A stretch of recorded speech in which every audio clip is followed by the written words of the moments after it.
everybody, or good afternoon whenever I get around to posting this. I'm going to can some chicken today and I'm going to bring you along with me. I popped over to Aldi so I could get some milk, and I discovered that they had some really cheap chicken. So come along with me and we'll get canning. If you've never canned before, here's a quick rundown of what you'll get in a pressure canning set. You'll get a pressure canning pot,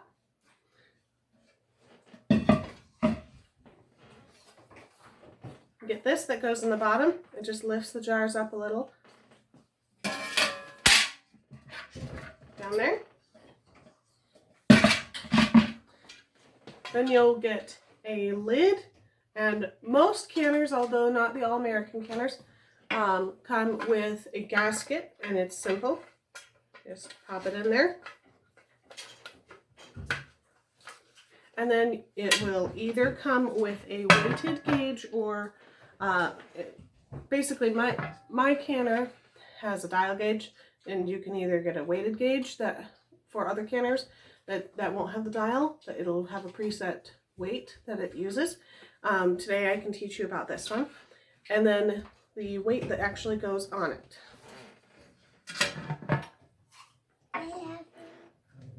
So let's get back to canning, and I'll show you what to do. Okay, so I've got my canning pot on the stove, and I'm going to add my water. Now, because I am not going to be putting hot jars into it, I'm not starting with hot water. My canner calls for 3 quarts of water in the bottom for pressure canning. And I just went ahead and put them in the quart jars because it makes it easier to measure. And I'm going to be using those quarts anyway. My canner fits 7 quart jars, and if I really wanted to, I could double stack some little half pints, those squatty ones on. But today I'm just doing 7 quart jars. The next step is to cut up your meat. So I'll come over and show you what I got. Here's my chicken. This one was about $8, and it was $5 off because the time to use it up by is about tomorrow. But it's totally in good condition and everything. So what we're going to do is we're going to cube it up. And so I'm going to cut it up, and then I'll bring some cubes over for you to see the size. So I went ahead and cut up just one chicken cutlet or chicken breast so I could show you the size. So here's the size of meat that you want to cut up, just cubes. Now this works with any kind of meat. Beef, pork, chicken, fish is a little bit different, but basically any meat. Venison works too. Whatever you got, this works. And so we're going to just stick it right into the canning jar.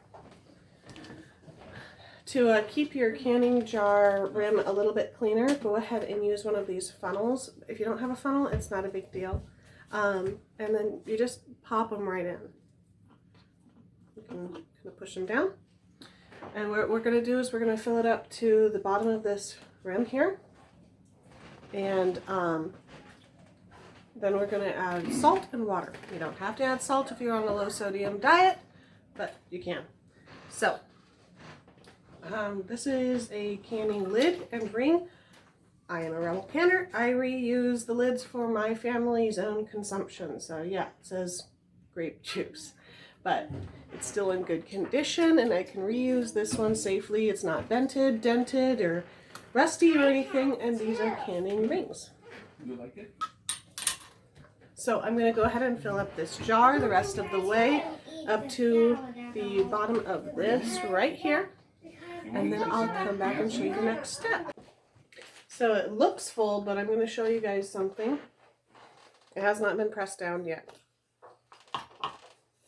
So taking any kind of utensil that you got, press it down, because you can get a lot more chicken or any other meat in there just by gently pressing it down.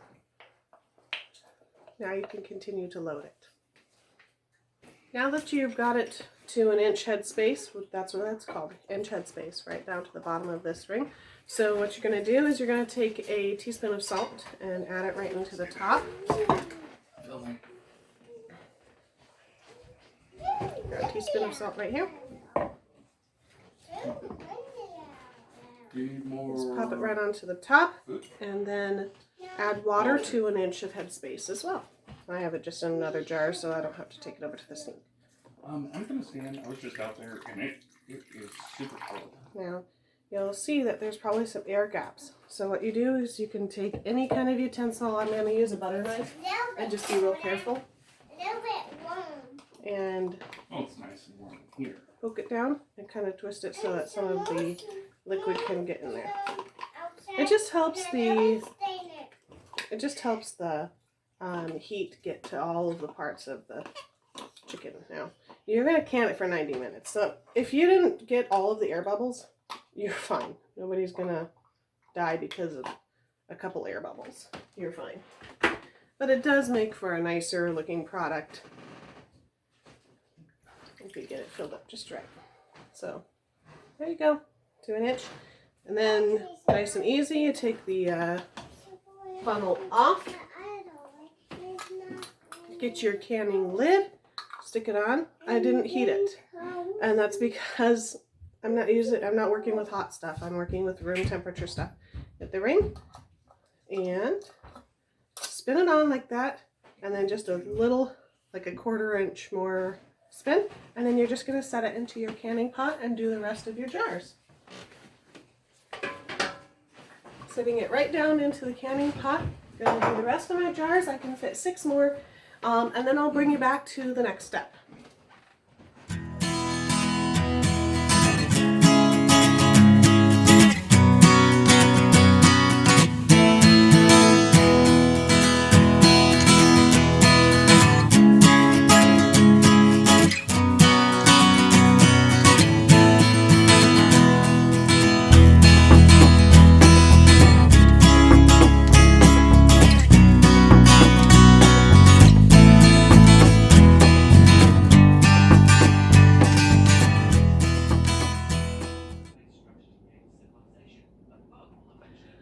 I had a little bit more chicken than could fit in the 7 quarts, and so I scavenged the house and found a whole bunch of my squatty little half pints. So I've just packed chicken in here with no water or salt, and since I just have a few of them, what I'm going to be doing is I'm going to make it kind of special. I'm going to can it without the water, and instead of salt, I'm going to add a little bit of lemon pepper seasoning, because my kids really enjoy lemon pepper. It does have salt in it, so I'm using 1/2 teaspoon for this little half pint. And then there are different sizes in case you're new to canning. Wide mouths are a little bit bigger, so but same process. Spin it on and then give it just another quick little 1/4 inch, 1/2 inch turn to make sure it's nice and solid. Now my canner is full of the quarts, and I will see if I can kind of show it to you.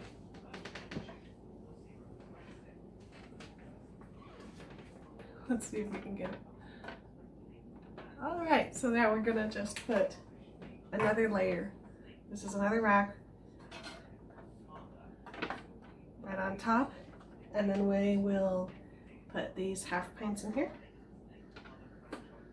and fill up that layer.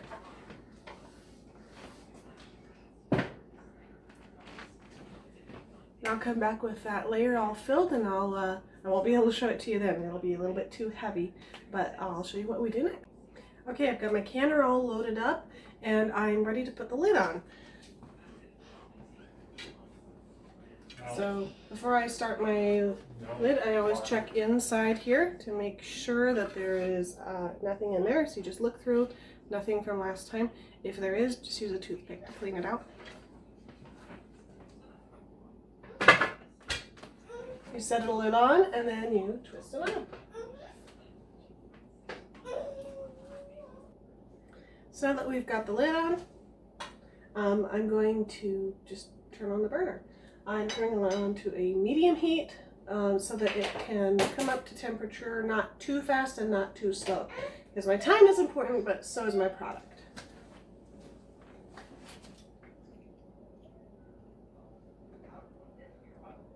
Mine ranges from a 2 to a high, which is about 10, and right now I have it on about 6.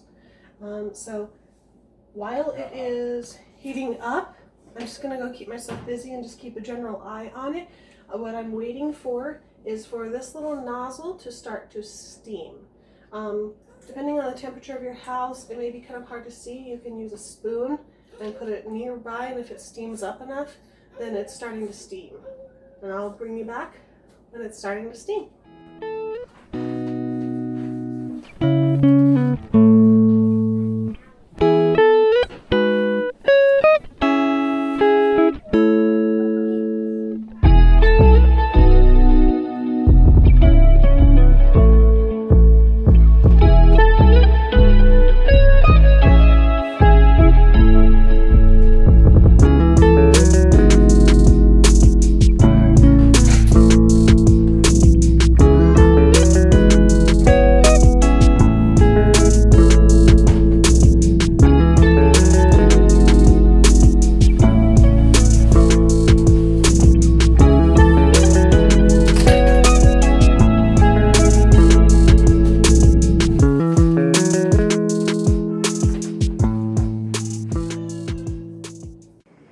Here it is, finally. I'll take you closer so you can see. Let's see if I can get it up against the black coffee pot. So now that it is steaming, we're going to vent it for 10 minutes. So I'm going to set my timer for 10 minutes. And after that is done, then we will stick our weight on it. This little guy. And we'll bring it up to pressure. Okay, my timer's about to go off here.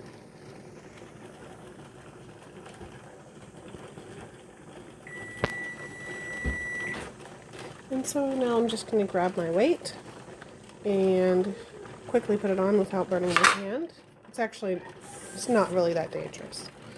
Now if I'm lucky, this little stopper will pop up quickly. Now if it doesn't pop up quickly, that's fine. Just give it a minute. If you notice that it starts to steam and bubble through it too much and it's just not popping up, you can actually hold it down for just like 3 seconds using a utensil, and that'll create just enough buildup to pop it up. Give it a moment to see if it'll work. So it's not quite ready yet.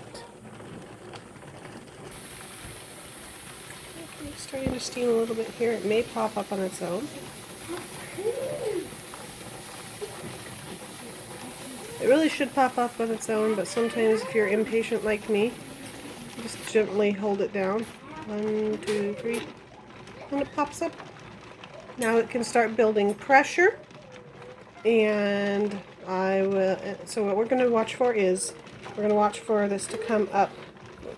For my location, it needs to be 11 pounds of pressure or over. So it can't drop down below that. So once it hits that 11 pounds of pressure is when I'll start timing. Plan on canning your meat taking all day, because it takes time to heat it up to the steaming temperature, then it takes time to heat it up to the pressure, then there's the actual pressure canning of it, and then there's the cooling down period. So plan on filling in your waiting times with whatever else you need to do today, but it's going to take a long time. So go ahead and commit yourself to a full day of it. We're about halfway there now. Okay, we finally have reached temperature. It's actually at 12 pounds, which is just fine. So I'm going to turn my temperature down just a little bit so I can keep it pretty close to the 11-12 mark.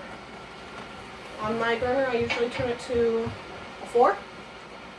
This is my 5-year-old, and he is helping his dad cook some pasta. So his job is to watch the water boil, and as soon as it boils, he's going to tell his dad about it. So his dad can put the noodles in. So now, just a minute. Oh, so he's going to put the noodles in. So Now we get to set our timer for 90 minutes. Now we have quarts and we have half pints in there. Half pints have a lower time, but since we have quarts in there, we have to can for the quart time. And that's 90 minutes for me. So I'll set my timer for 90 minutes. And my goal is to relax for that hour and a half and just keep track of it to make sure that it doesn't dip below 11 pounds. And ideally not over 15.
Okay, so it has been 90 minutes and my pressure stayed above 11 the entire time, which is excellent. So now I'm just turning off the burner and it has to come down to 0 on its own. You can't do anything to make it go faster. So I'm gonna eat dinner while it's cooling down and then I'll check on it afterwards. So here we go to turn it off. Alright, I'll see you guys after it cools down. So my pressure is almost at 0, but even after it gets down to a 0, you got to make sure that this little guy is down before you do anything that tries to open up the lid. So make sure pressure's at 0 and your little release valve is all the way down. Okay, as you can see, our little valve has gone down and I can take this off. Now when opening this, we're going to be real careful. So let me set it up so that the camera can see my whole body and you can see how this works. Alright, so I'm going to go ahead and open up the canner. If this is your first time using a canner, you may find it difficult. I would suggest that if there is somebody stronger in your house, let them try if you can't get it. I would suggest not using a hammer, although I admit that I have used one very, very gently. So here, let me show you what we do.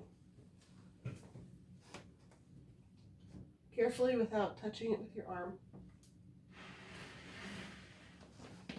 I'm just gonna push this one back, this one forward, and it might make a little bit of a unsealing noise, and it may not.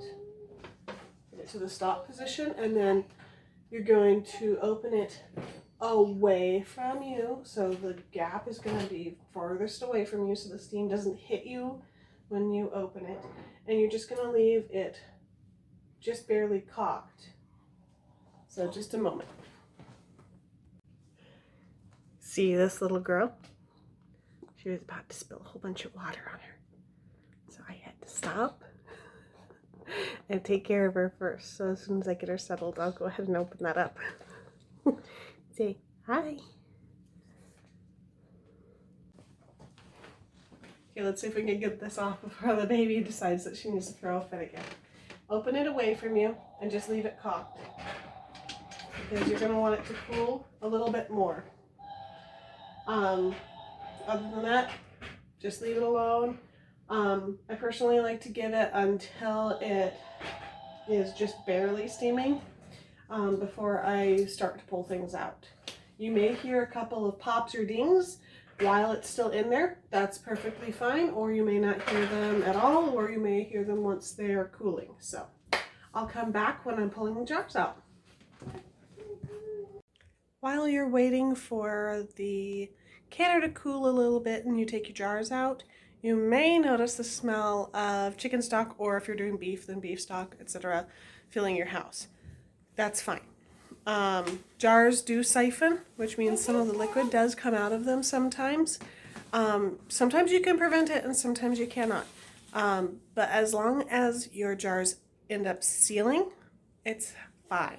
You don't have to worry about whether it's siphoned. You'll be washing your jars off with some lightly soapy water anyway after they've completely cooled tomorrow, and you'll be cleaning your canner out too. So it's fine if your house smells like chicken stock, even though it's supposed to be completely contained within the jar. So don't panic if you get to this point and you're like, oh, something broke. It most likely didn't.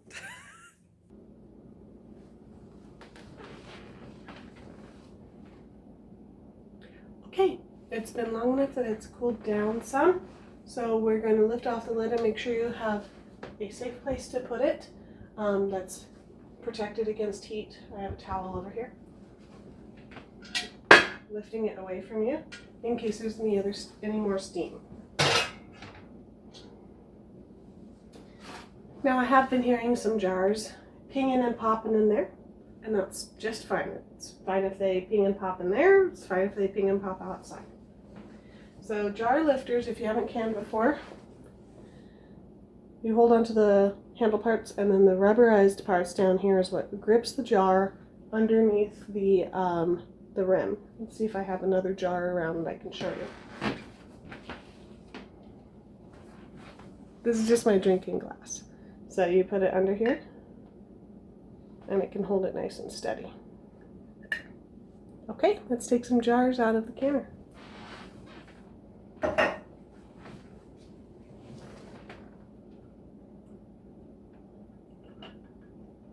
The first one's always the hardest because you can't quite get it under the lip there. Now this, I'll even bring it close to show you. This is the chicken that had no added water to it, and it has the lemon pepper seasoning to it, and I think that looks amazing. It made its own broth, and it looks really great. I think that my kids especially will really like, and well, me too, to have that as part of their lunches. Add that to some salad or some ramen or something. I think that they'll really enjoy that.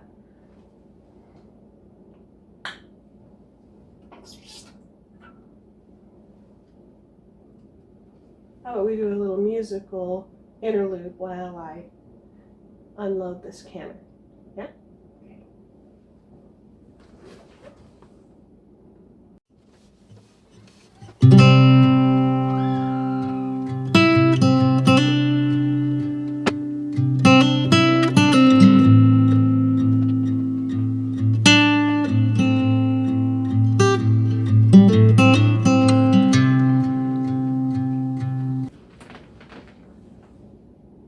Okay, they're all unloaded, and some of them are actually still boiling in there. So you don't want to be touching these or anything. Now I know some people will make a video and then they'll wait until the next day and show you, oh, and this is what you can expect. I'm impatient, So I'm not going to do that. You'll just have to trust me that these are going to turn out. But I will show you this. This is from 2 months ago. So what you're going to do is you're going to leave these out here on the counter for 12 to 24 hours. As long as they feel like they're room temperature, that's fine. Okay, so once they've gotten to room temperature 12 to 24 hours later, you're going to test the seals. You're going to take the bands off, okay, and then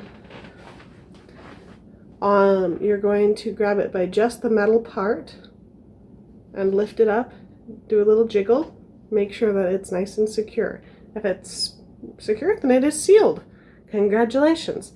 You take a little damp washcloth with just a little bit of dish detergent, because sometimes there's a little bit of grease that came out. Okay, and you just kind of clean it off and rinse it in like room temp lukewarm water, not boiling water, and then the jars will be nice and clean so that things don't start to smell on in your cupboard. Okay, so this is chicken that I canned 2 months ago, and it's perfect. This chicken turns out really well. The broth is great. I usually reserve that when I'm using the chunks for anything. We use it for chicken salad, buffalo chicken salad. Oh, there's a ping. I love that sound. Okay. You can add it to soups, stews, chili, anything you'd like. So this is what canned chicken looks like. Beef and pork and venison all can up the same way. These will be good. Honestly, they're good indefinitely. As long as the seal is still good, it's still good. I store mine without the rings on it, because if something happens and somehow it unseals, getting broken, heated to 1,000,000 degrees and then cooled, any random fluke, you're gonna be able to pick it up and know, oh, that went bad. Okay, I'm not gonna eat that. But if you have the rings on, sometimes it's hard to tell. So I take my rings off. Plus, then I can use the rings on some other canning goods. So I'll put this over here, and that's how you can meat. Make sure to wash this once it comes down to a cooler temperature. Don't be like me and leave it on your porch for a month.